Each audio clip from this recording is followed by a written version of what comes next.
Emergency की बरसी पर 25 जून को भाजपा काला दिवस के रूप में मना रही है। इस मौके पर रांची स्थित प्रदेश कार्यालय में भी कार्यक्रम किया गया, जिसमें प्रदेश अध्यक्ष सहित सभी भाजपा कार्यकर्ता मौजूद रहे। इस बाबत बीजेपी प्रदेश अध्यक्ष दीपक प्रकाश ने कहा कि 25 जून 1975 को आपातकाल की घोषणा हुई थी। पूरे देश के अंदर ऐसा माहौल पैदा हुआ था जहां कोई कुछ भी बोलने से डरते और घबराते थे। देश में आपातकाल क्यों लगा, कैसे लगा, इसको लेकर गोष्ठी का आयोजन किया गया है। ऐसे विचार गोष्ठी में किस तरह आपातकाल के दौरान जुर्म होते थे, आपातकाल की तरह विरोधी दलों के सभी बड़े नेताओं को जेल भेजा गया। समाचार पत्रों का प्रकाशन भी बंद करा दिया गया था। इसके लिए एक दिन इंदिरा जी को देश की जनता के सामने झुकना पड़ा था। इंदिरा जी तो चली गई, लेकिन आज भी कांग्रेस के डीएनए में इंदिरा जी के विचार आज भी मौजूद हैं।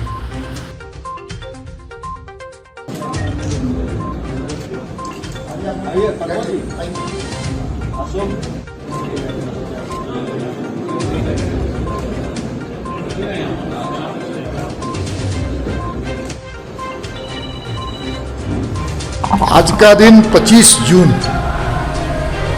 एक काला दिवस के रूप में हम सब मनाते हैं। हम जानते हैं कि 1975 में आपातकाल लगाया गया था और आपातकाल लगाकर लोगों के लोकतांत्रिक अधिकारों को हनन ही नहीं किया गया था, बल्कि खत्म किया गया था। ऐसे 1 लाख से ऊपर लोगों को कैद में रख दिया गया था। मीसा और डीआईआर के अंतर्गत लोगों को जेल में रखा गया और लोकतंत्र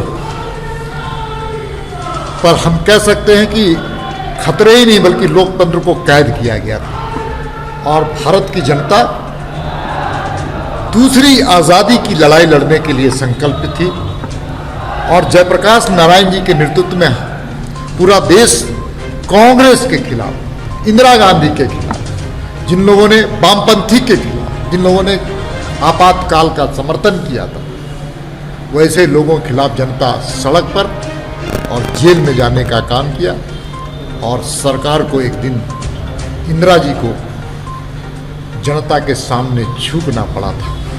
आज भी वो परिस्थितियां हम कह सकते हैं कि कांग्रेस के लोग आज, इंदिरा जी तो चली गई हैं लेकिन उनके डीएनए के रूप में कांग्रेस आज जीवित है। और कांग्रेस जब भ्रष्टाचार के मामले में जब लड़ाई चली थी तो भ्रष्टाचार, महंगाई, बेरोजगारी के सवाल पर, राइट टू रिकॉल के मामले पर आज कांग्रेस के लोग उसी लोकतंत्र की दुहाई दे रहे हैं जिन लोगों ने 1975 में लोकतंत्र की हत्या की थी। इसलिए जनता को इन सारी चीज़ों को हम सब लोग स्मरण करा रहे हैं और कांग्रेस के जो काले चेहरे हैं 1975 में लगे थे।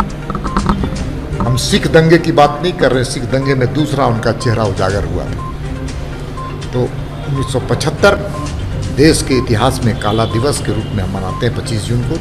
और पूरे झारखंड में इस प्रकार की संगोष्ठियाँ करके नए जो हमारी पीढ़ी है उन पीढ़ी को भी हम स्मरण करा रहे हैं कि देश में एक ऐसा समय भी आया था कि देश लोकतंत्र के लिए छटपटाहट थी और इंदिरा गांधी और कांग्रेस के लोग दमन कर रहे थे और उस दमन के खिलाफ देश के लोग लड़े थे जयप्रकाश जी के नेतृत्व में, आडवाणी जी के नेतृत्व में, अटल जी के नेतृत्व में। और आज कह सकते हैं कि देश में लोकतंत्र ही नहीं, लोकतंत्र आज मजबूत हुआ है। बहुत बहुत धन्यवाद।